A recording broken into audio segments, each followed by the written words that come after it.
നമസ്കാര ഭദ്രാമൃതത്തിലേക്ക് ഏവർക്കും സ്വാഗതം. ഭഗവാൻ നാരായണന്റെ യോഗമായ ശക്തിയായ മഹാകാളിയെ അന്വയിപ്പിച്ച ശേഷം രണ്ടാമത്തെ ധ്യാനത്തെ പറയുന്നു. രണ്ടാമത്തെ ധ്യാനത്തിൽ നാം പറയുന്ന ഭഗവതിയുടെ സാക്ഷാത് സ്വരൂപം ഗുണത്രയങ്ങൾക്ക് അധീതയാണ് എങ്കിലും രൂപഭാവാദികളിൽ ഒരു കൃത്യത്തിനായി അവതരിക്കുമ്പോൾ ഈ ധ്യാനത്തിൻ പ്രകാരം രജോ ഗുണത്തിലാണ് സ്ഥിതി ചെയ്യുന്നത്. ഭാവങ്ങൾക്ക് പ്രത്യേകതയുണ്ട്.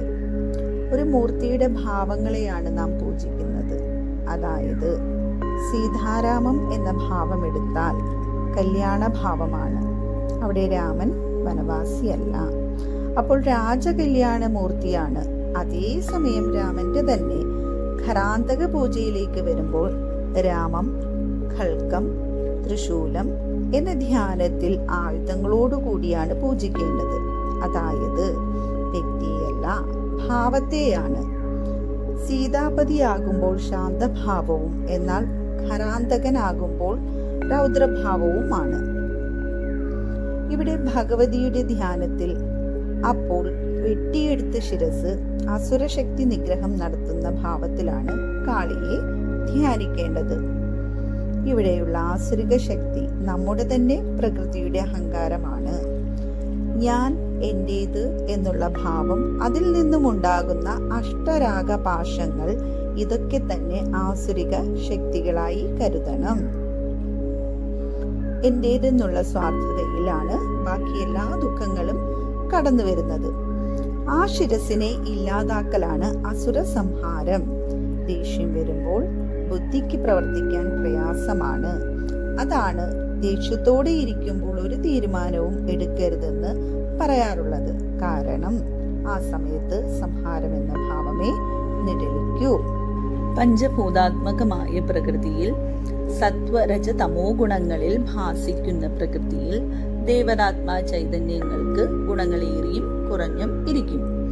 3 ഗുണങ്ങളും ഉണ്ടാകുമെങ്കിൽ പോലും സത്വഗുണം കുറഞ്ഞും രജസ്തമോ ഗുണങ്ങൾ കൂടിയും രജസ്തമോ ഗുണങ്ങൾ കുറഞ്ഞ് സത്വഗുണം കൂടിയും രജോ ഗുണം കുറഞ്ഞും മറ്റു ഗുണങ്ങൾ കൂടിയിരിക്കുകയും ചെയ്യും. ഇത് സർവചരാചരങ്ങളിലും കാണാവുന്നതാണ്. സദാസമയം ഉറക്കം, ആലസ്യം, ഉന്മേഷമില്ലായ്മ, ഒന്നിലും താല്പര്യമില്ലാതിരിക്കുന്നവരിൽ തമോ ഗുണം കൂടുതലെന്ന് കാണാൻ കഴിയും. വീര്യം, എന്തിനും തയ്യാറായ മനോഭാവം, പ്രതിസന്ധികളെ തരണം ചെയ്യാനുള്ള ഉറപ്പ്, മാനസികമായ ബലം, ഇതൊക്കെ രജോ ഗുണത്തിന് കാരണമാണ്. ഒരു ഉദാഹരണം പറഞ്ഞാൽ രാജാക്കന്മാർക്ക് വേണ്ട ക്ഷാത്രവീര്യം എന്നൊക്കെ വിഹരിക്കാം.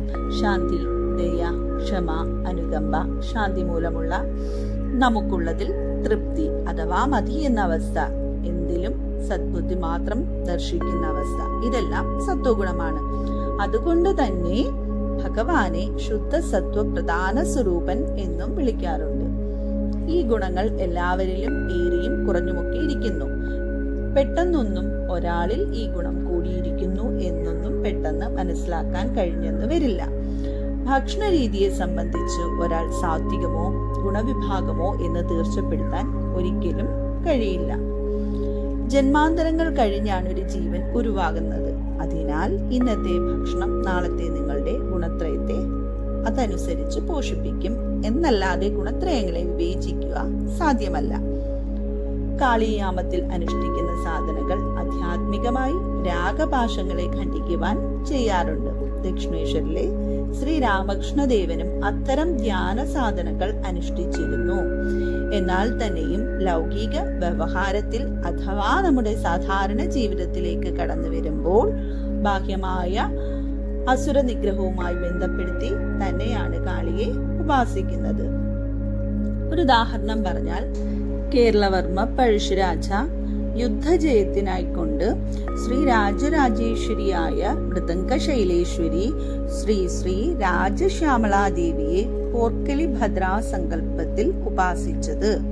എന്നാൽ ദുർഗയെന്നും പക്ഷാന്തരമുണ്ട്. പക്ഷെ രാജശ്യാമളാ വിധാനം കാളീ പൂജയുമായി ബന്ധപ്പെട്ടതുകൊണ്ട് ഭദ്രകാളി എന്ന് തന്നെ ഉറപ്പിക്കാം. അപ്രകാരം ഭഗവതിയെ ബാഹ്യമായ ഗുണത്തോടു കൂടിയും ധ്യാനിക്കണം. ഈ ധ്യാനപ്രകാരം യുദ്ധത്തിൽ നിൽക്കുന്ന ഉഗ്രസ്വരൂപിണിയാകുന്നു കാളി. ഓം നമഃ ശിവായ. നന്ദികേശ്വര പ്രണാമം. ഭഗവാൻ ശൂലപാണി.